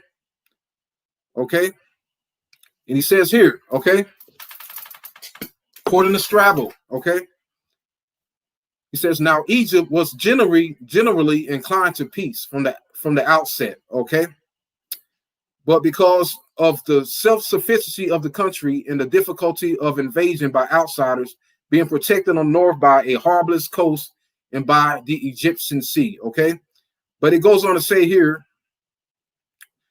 and he says, "And those towards the south are inhabited by troglodytes, Blemis, Nube, and Magabari," okay? Those Ethiopians who live about Syene. "These are nomads and not numerous or warlike either, though they were thought to be so by the ancients." Okay, because often, like brigands, they will attack defenseless persons. Okay, he says, "As for the Ethiopians who extend towards the south in Meroe, they are not numerous either, nor do they collect in one mass. And as much as they inhabit a long, narrow, and winding stretch of riverland, okay, such as I have described before, neither are they well equipped either for warfare or for any other kind of life." Okay, so he's saying that about the Ethiopians south of Egypt. Okay, he was saying that they were no longer a powerful force as they were in the 25th dynasty. Okay, this is what he's saying, and it makes sense. Okay, because we see after the 25th dynasty, they never took back Egypt. So our Ethiopian brothers in East Africa had lost their power. Okay, and had become defeated by the Assyrians and by the Egyptians again. And that's the historical reality. That's the truth. Okay, then he says here in quote of the same paragraph, but the Ethiopians, coming from Strabo, okay, book 17, okay, he says, but the Ethiopians, emboldened by the fact that a part of the Roman force in Egypt had been drawn away from Aelius Gallus when he was carrying on war with the Arabians, attacked the Thebes in the garrison of the three cohorts at Syene, and by an unexpected onset took Syene and Elephantine and Philae and enslaved the inhabitants. Okay, and he says here, but later on, but Petronius, setting out with less than 10,000 infantry and 800 cavalry against 30,000 men, first forced him to flee back to Celtius, an Ethiopian city, and sent ambassadors to demand what they had taken, as also to ask the reason why they had begun the war. Okay, and when they said that they had been wrong, okay, by the Narmarks, he replied that these were not rulers of the country, but Caesar. And when they had requested 3 days for deliberation, but did nothing they should have done, he made an attack and forced them to come forth to battle. Okay, and he says, and he quickly turned them to flight, since they were badly marshaled and badly armed. For they had large oblong shields, and those two made of raw oxhide, and as weapons, some had only axes, other pikes, and other swords. He also attacked Celtius and captured it. And after this, he set out for Napata. This was the royal residence of Candace. Petronius attacked and captured Napata too, from which her son had fled, and razed it to the ground, and having enslaved its inhabitants. Okay, so now we see here, according to Strabo, book 17, okay, the Ethiopians south of Egypt, okay, those Ethiopians who once ruled the mighty 25th dynasty and possessed a powerful army of chariots and horsemen, had lost that power. Okay, we see here, it says here that they were badly marshaled. Okay, he says first he made an attack and forced them to battle, and he quickly turned them to flight, since they were badly marshaled and badly armed, for they had large oblong shields, and those two made of raw oxhide, and as weapons, some had only axes, others pikes, and others swords. Okay, but he says here that the Romans, okay, but Petronius, setting out with less than 10,000 infantry and 800 cavalry against 30,000 men, meaning 30,000 Ethiopians. So we see here that the Romans, they fought in ranks. Okay, they had an army of infantry, meaning they fought in ranks, and they also had cavalry. Okay, but the Ethiopians no longer possessed cavalry and chariots. Okay, not the Ethiopia of the 25th dynasty. Okay, the mighty Ethiopia of the 25th dynasty came to an end. Okay, and we find that power in those soldiers and those troops in West Africa. Okay, so we see here that the East Africa. Okay, so for those of you who like to bash West Africa and put down West Africa, well, guess what? Okay, we see here that East Africa after the 25th dynasty became inferior and lost its power. That's the truth. Okay, and we read, because if they still had that power, they would have took back Egypt. They would have conquered Egypt. They would have kicked out the Assyrians. They would have defeated the Persians. Okay, if they still had that power. But truth is, they lost that power. Okay, and I know that is hard for you. That is hard for some of you to deal with, but that is the historical truth. We have to tell the truth. Okay, I know the truth hurts, but we have to tell it. Okay, because you've been lying for so long to bash West Africa.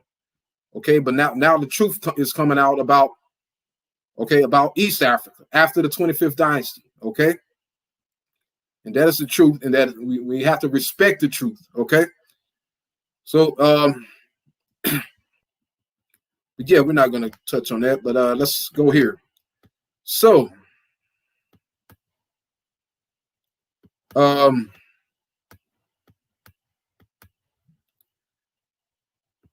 just to touch on briefly, and we're going to end it here, okay? All right. We're going to show, now I just showed you, okay? All right. But let's touch on this from Herodotus, okay? During the time of Herodotus, the West Africans, okay? He says, thus then have been mentioned those nomad Libyans who live along the seacoast. And above these, inland, is the region of Libya, which has wild beasts. And above the wild beast region, there stretches a raised belt of sand extended from Thebes of the Egyptians to the Pillars of Hercules. And he says, from Algila, okay, meaning west of Siwa and west of Algila, okay? He says, from Algila, at a distance, again, of 10 days' journey, there's another hill of salt and a spring of water. Men dwelling there who are called Garamantians or Garamantes, a very great nation. These Garamantians, of whom I speak, hunt cave-dwelling Ethiopians with their four-horse chariots, okay? So we see here that the Garamantes, okay, in the central part of West Africa, okay, use four-horse chariots, okay? They rode in chariots, just like the Egyptians, okay, in the 25th dynasty, okay? And I'm going to read one more quote here, okay? And just like I said, you know, the Somalians and all those East Africans who hate on West Africans, they always include the North. They always include Egypt, okay? So we're going to include the North of West Africa, okay, which is Carthage and Numidia. And it says here, okay, so that's this is from Diodorus Siculus, book 13, chapter 54, okay, and the year 410 BCE. And he says, in quote, at this time, Hannibal, grandson of Hamilcar, the grandson of Hamilcar in Herodotus, okay? Yeah, because Hamilcar is also mentioned in Herodotus. He says, at this time, Hannibal, the general of the Carthaginians, gathered together both the mercenaries he had collected from Iberia and the soldiers he had enrolled from Libya, manned 60 ships of war, and made ready some 1,500 transports, okay? On these, he loaded the troops, the siege engines, missiles, and all other accessories, okay? And then he goes on to say, okay, Hannibal had all told, as Ephorus has recorded, 200,000 infantry and 4,000 cavalry. Diodorus Siculus, book 15, Diodorus Siculus, book 13, chapter 54. Paragraph 54, year 410 BCE. Okay. So now we see here Carthage in the western part of Africa, in the west of Africa, the northern part of West Africa. Okay. Carthage had an infantry of 200,000 men and 4,000 cavalry. Okay. Showing you the superior of the Carthaginian, the army of the Carthaginians. Okay. And let's see here. Okay. But yeah, let's read one more here. Okay. And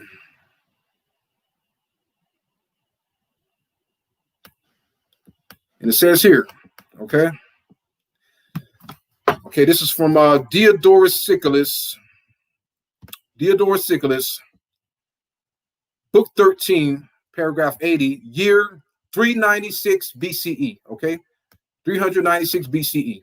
Okay, this was after the fall of Egypt and after the fall of the 25th dynasty. Okay, and he says, at this time, the Carthaginians, being elated over their success in Sicily and eager to become lords of the whole island, voted to prepare great armaments in electing as general Hannibal, who had razed to the ground both the city of the Selene, the the Seleucians and that of the Himerians. Okay, they committed to him full authority over the conduct of the war. Okay, and it says further, when he begged to be excused because of his age, they were appointed besides him another general, Hamilcar, the son of Hanno, and of the same family. And they themselves canvassed Libya, and enrolling as soldiers Libyans and Phoenicians and the stoutest from among their citizens. Moreover, they summoned soldiers also from the nations and kings who were their allies, Marusians and nomads, okay, Moors and Numidians, okay, and certain peoples who dwell in the regions toward Cyrene. Okay, and he says, and when the armaments were finally assembled at Carthage, the sum total of the troops collected together with the cavalry was a little over 120,000, according to Timaeus, but 300,000 according to Ephorus. Okay, so now we see here, according to Diodorus, okay, that the army of Carthage, it consisted of nomads and Numidians and Moors, and also a large cavalry, okay, and Libyans as well.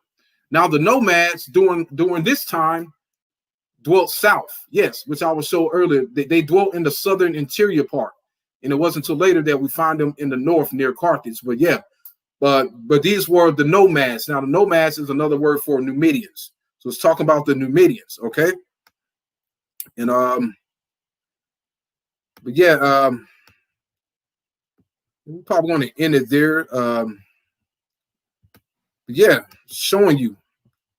Now this here, okay, I'm going to deal with this and then I'm going to end it here.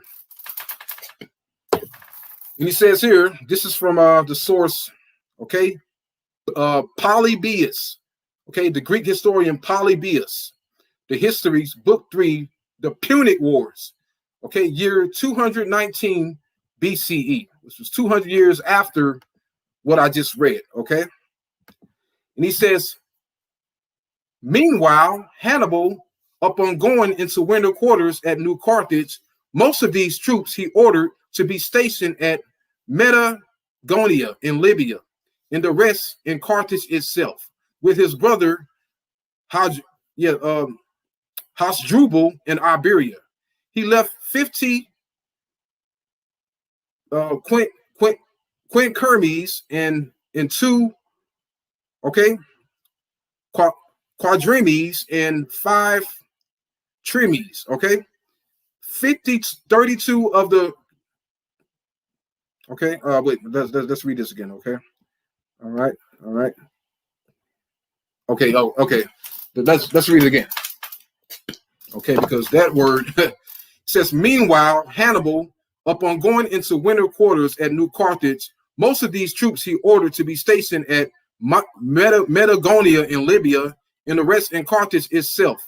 With his brother Hasdrubal in Iberia, he left 50 quinquermes and 2 quadrimes and 5 trimes, 32 of the quinquermes being furnished with crews. In all 5 of the trimes, also cavalry consisting of 450 Libyo-Phoenicians and Libyans, 300 Ligurte, and 1,800 Numidians of the Massilian, Marcoan, and Marian or Moor tribes who dwell by the ocean, okay? With 11,850 Libyans, okay? Polybius, the Histories, Book 3, the Punic War. So this is showing the huge superior army of Carthage, okay? And he says here, when the Carthaginians attacked the Romans, when they crossed the Alps, or the great battle, I believe it's the great battle that took place, okay? When the Romans crossed the Alps and devastated, when the Carthaginians crossed the Alps and devastated the Romans, okay? And this is the army that he put together, okay? And he says, in all 5 trimes, and also cavalry consisting of 450 Libyan Phoenicians, Libyans, 300 Ligurte, 1,800 Numidians of the Massilian, and Marian tribes who dwell by the ocean. Okay, showing you that that Hannibal had a superior army of cavalry consisting of African Numidians, Moors, and Libyans. Okay, and a lot of these Numidians, yes, they, which I will touch on later. I will show that these Numidians came from the south. Okay, they lived in the southern interior during that time, which I will show later on. But okay, we're going to end it there, showing you the superiority of the armies, the soldiers in West Africa. Okay, proving wrong the lies that the white races in the hating the West African hating East Africans put out. Okay, showing you the lies. Now, yeah, we're gonna end it there, and we're gonna look at some comments here. Okay. But yeah, just give me a minute.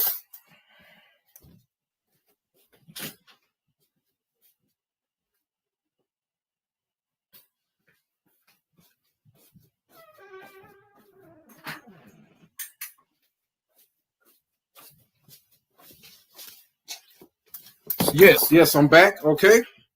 So we just showed how East Africa lost its power. Okay. Okay. Now we're back. Okay, so we're going to answer some questions. So we just showed the superiority of the soldiers in West Africa. But first we dealt with the Western Ethiopians in West Africa, who were the same race and came from the same origin as the Eastern Ethiopians. So, and I also read the records that show how the army of the Kushites, or what you call Kushites, or what I call Egyptians in south of Egypt in Sudan of the 25th dynasty, failed and came to an end. Now, pseudo scholars or pseudo historians like Home Team will tell you that, well, after the 25th dynasty, the Kushite army was powerful, and the Kushite army was powerful, and they were a force to be reckoned with. Just telling you lies. But I just showed that the power of the 25th dynasty came to an end after it was devastated by the Assyrians. Okay. Yes. That is a fact that we have to accept. Okay. That is a fact. Okay. After the 25th dynasty, the empire of Kush failed. It became weak. Okay. It became weak. It lost its power. And after the Persians devastated Egypt, Egypt also lost its power. Okay. No more superior arm, no more pharaohs. Okay. No more chariots, no more horsemen. That's what I just showed. Okay. And you can watch the video again after this, showing you that Egypt and Kush failed after it was devastated by the Assyrians. I show you the record where the Kush no longer had a powerful army, no infantry, no fight in the ranks, no horsemen, no chariots. I mean, just utterly failed. Pretty much almost wiped out. Okay, that's the historical reality. Okay, but modern day scholars, okay, and some of these lying East Africans who hate West Africans, who hate on West Africans, will lie to you. Okay, have you thinking that the pharaohs are still there? Okay, which is not true. Okay, so the truth has been told. Okay, showing you how powerful West Africa was, even during the time of the Ghana Empire. Okay, and as a matter of fact, I want to touch on that. Okay, the Ghana Empire. I want to touch on that briefly. Okay. And I'm going to share my screen here. And let's hope we have no trouble. Okay. Now, let's touch on the Ghana Empire.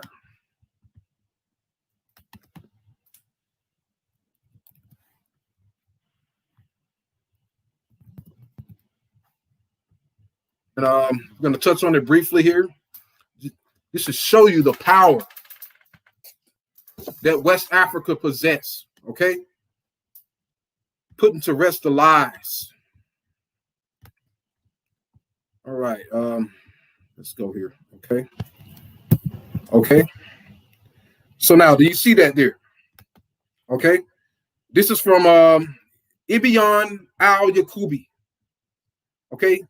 From the works of Ibn Wadi al-Yaqubi, volume 2, okay?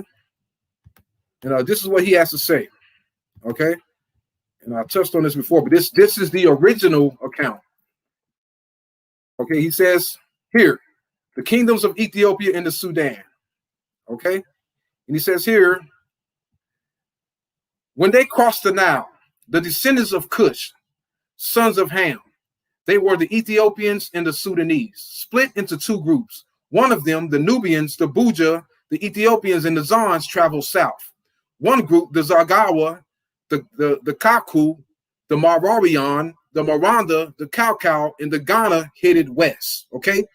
And he says, as for the Nubians, when they came to the west bank of the Nile and went beyond the kingdom of the Copts, okay, who were the descendants of Besar, son of Ham, son of Noah, they established their sovereignty there. So we see here the Nuba settle along the west bank of the Nile. So that means the Nuba and the Zagawa and the Ghana and the Kaukau were related, okay? Well, the Ghana and the Kaukau and the Zagawa were closely related to the Nuba on the west bank of the Nile, okay? And possibly the descendants of the Nuba on the west bank of the Nile, because that's the only way you can cross the desert into Zagawa or Chad and further west into Ghana and West Africa is from the west bank of the Nile, which was the territory of the Nuba or Nubians, okay? But yeah, let's go down here, okay? I'm going to show you, okay? Mention Ghana, okay? And here's a mention of Ghana. He says, then there is the kingdom of Ghana, whose king is also very powerful.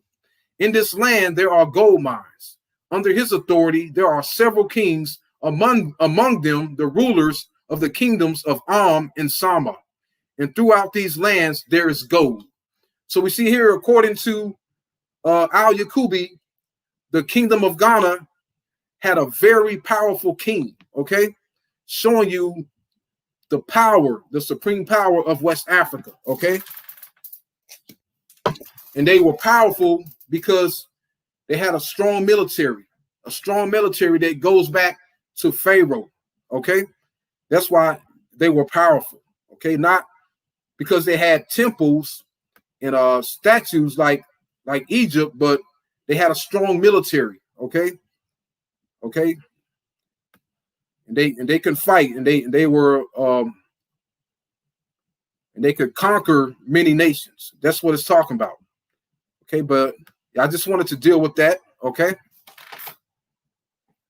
let's get back to this. Okay, so we're going to answer some questions, and we're going to end it here in a little bit. But yeah, showing you that, okay, that army, which I will touch on later, that superior army of the 25th dynasty in Egypt, okay, went west. Okay, they rose in the west. They came to an end. Okay, and I will show the migration in later videos. But there is a migration that mentions that army. Okay, and I will show it. So let's look at some comments here. Okay, we got a comment from Taharka. He says this also confirms what Diodorus was saying when he said Egypt was an Ethiopian colonist. Yes, that is correct. Yes, Egypt was founded by Ethiopians. And also, you have to keep in mind those same Ethiopians who ruled Egypt and founded Egypt, okay, migrated back to Ethiopia. They migrated south and the others went west, okay? And they were the Ethiopians who ruled Egypt, who founded Egypt and ruled Egypt and protected Egypt, okay? And they went back to their homeland, okay? Crush your corpse. They came from a strong bloodline. Yes, that is correct. We also come from a strong bloodline. Okay, Puttite General says Cushites were Horn of African-looking people, just like they depicted themselves, and they were from the Cushitic race, like Beja, Afars, and Agus. Okay, now Puttite General. Okay, now I stated this on my previous video. Okay, now I noticed that you mentioned that they come from the Cushitic race. Okay, now we have to make that distinction between the Cushitics or the Cushites and the Ethiopians. Okay, the Cushites were non-Egyptian Cushites. Okay, but the Ethiopians were Egyptians. We have to keep that in mind. Okay, so that the Ethiopians were what we call Egyptian Cushites, but they had a lot to do with Egypt.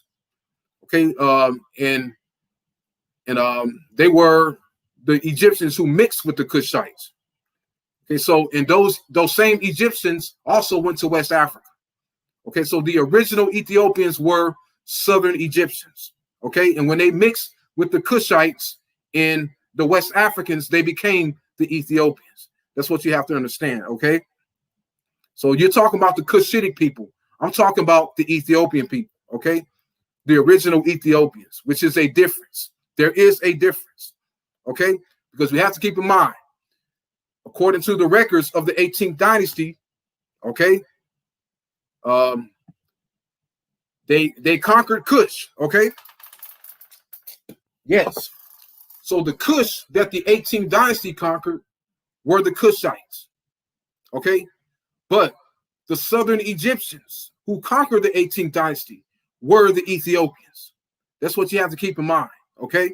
That is a historical fact. And when they settled amongst the Cushites and the West Africans, they became the Ethiopians. That became the Ethiopian dynasty, okay? Which started in the 18th dynasty, okay?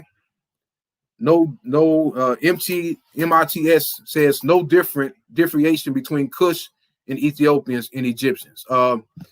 Yes, Ethiopians and Egyptians, yes, they look the same, okay? But we have to keep in mind, we have to make that distinction, okay?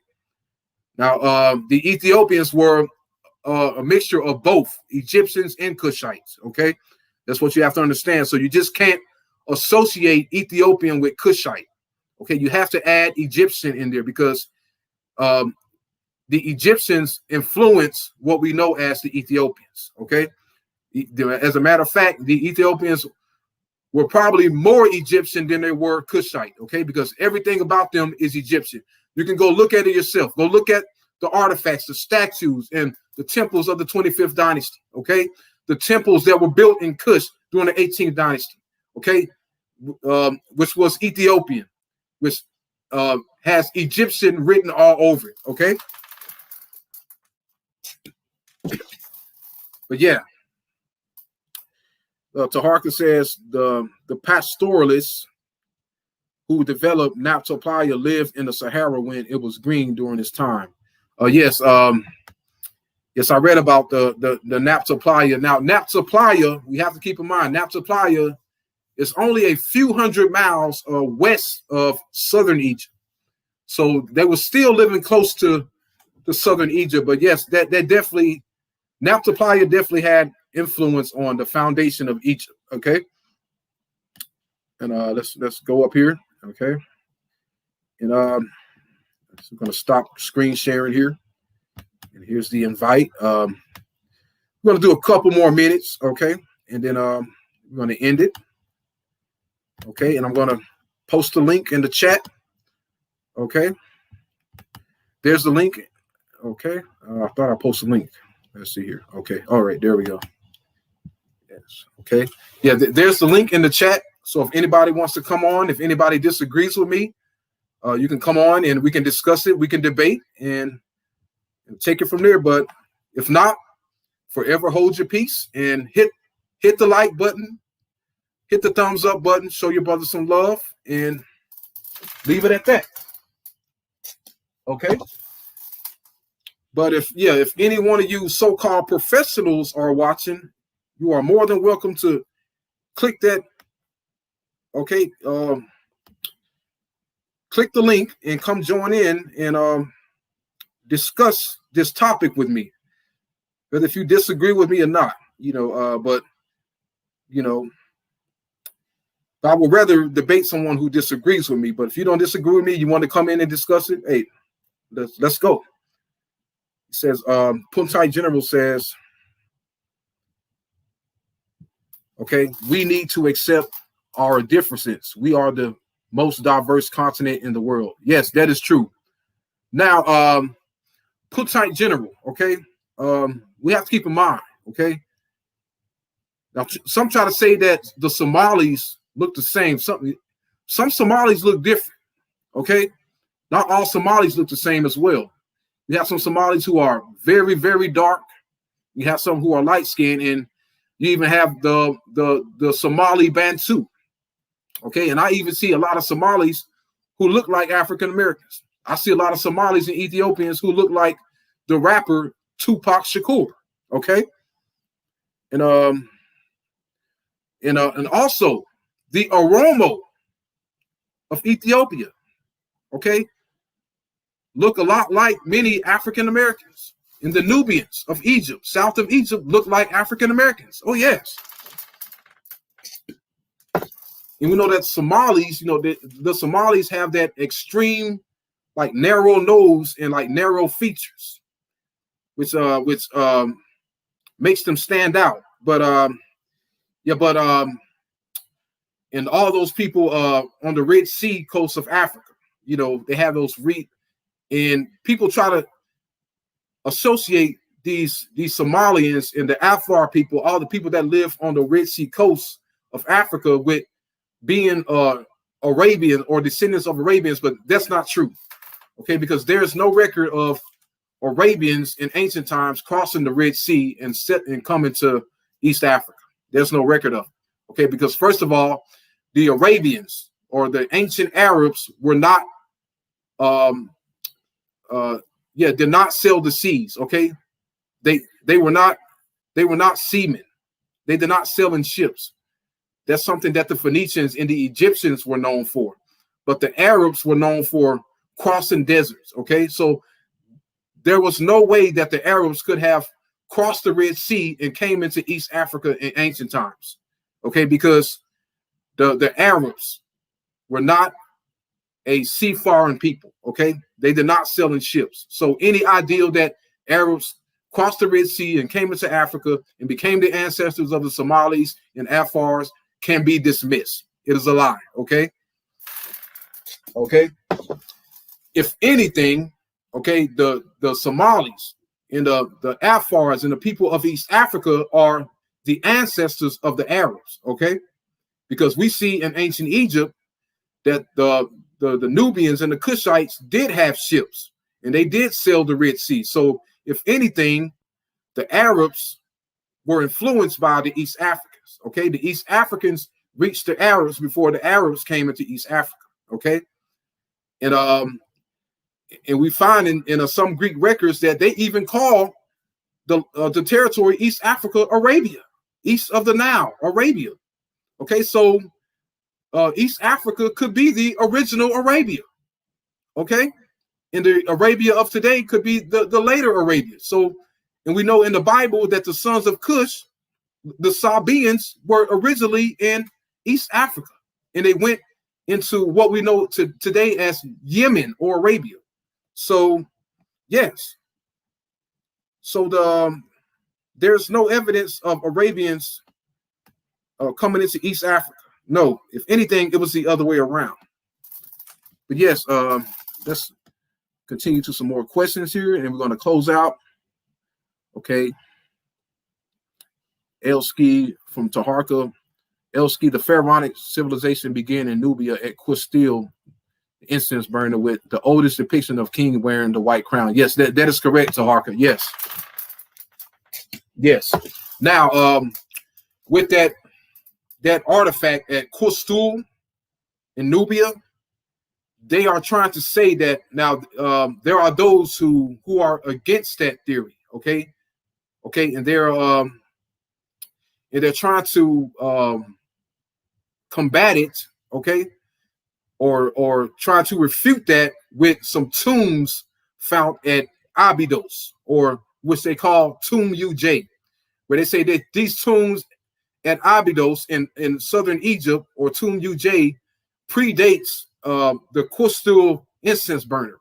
But that is weak evidence, okay? That's what I call weak evidence, and it doesn't prove anything, okay? Finding some tombs and a couple of artifacts, okay, in southern Egypt does not prove the origin of Egypt, okay? But the Kustul incense burner, where it shows the depiction of the first or the earliest image of the king wearing the white crown, is the strongest evidence of who were the founders of Egypt, okay? That is much stronger evidence than some tomb, a couple of tombs and a couple of scribble artifacts found at Abydos, okay? But yeah, that is the truth, Taharka. Yes, definitely. The founders of Egypt came from that region. I agree. Okay. And they always coming up with weak evidence to support their claims. Okay. It says MRTS, Kush and Kemet both found by Punsites. Yes, that is a possibility. Yes. You horn supremacists say the same tarred stuff. No such thing as a Kushite race. Yeah, but that's, you can argue with them with that. But yeah, but to say that, you know, associate Kushite with Ethiopian and say West African had nothing to do with Ethiopian is wrong. Okay. It says Elski says, are you saying Egyptian civilization was not founded by Kushites? No, I did not say that. I believe that Egyptian civilization was founded by Kushites. Yes, because before the first dynasty, there was no Egypt. Okay.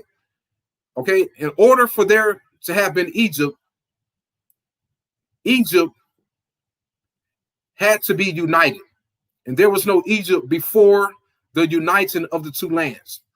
And the first time the two lands united was during the first dynasty. But before the first dynasty, there was no Egypt. Okay. Those people in southern Egypt, they were Kushites. Yes. Those people in southern Egypt before the first dynasty were Kushites, and that river was the river Kush. Okay, and those Kushites became the Egyptians who built temples and pyramids and statues. But before that, along the Nile River, there was no Egypt, no pyramids, no statues, and no temples. Okay, that's what you have to understand. It was just a long river, okay, that was inhabited by small villages of Kushites. And these Kushites later rose to power, rose to glory, and became the Egyptians. That is a historical fact, okay? And we also have to take that into consideration, okay? After the fall of Egypt, okay, which was during the 30th dynasty, we see no more Egyptian temples being built, okay? No more pharaonic temples, no more statues, no more pyramids. It came to an end, okay? It was no more. And that is a historical fact that we have to accept. We have to tell the truth about it, okay? The Egyptians were in West Africa after this time. They were in West Africa, and they were further south in Sudan as well, okay?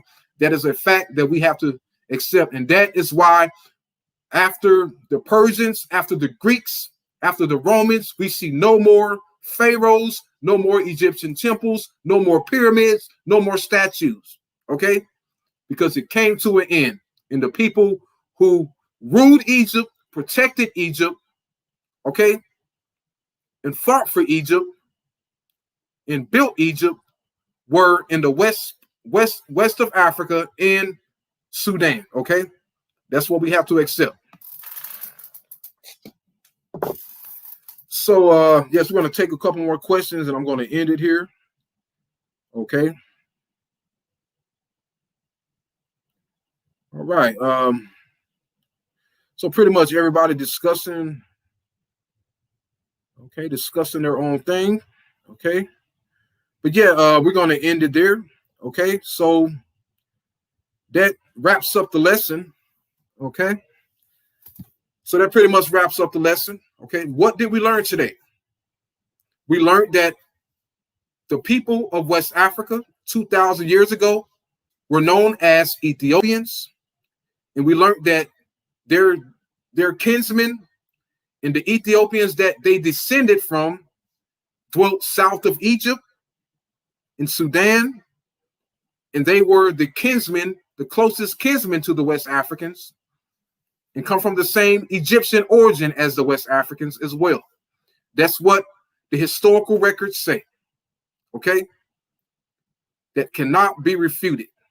And we also learned that the power of Egypt in Kush came to an end. And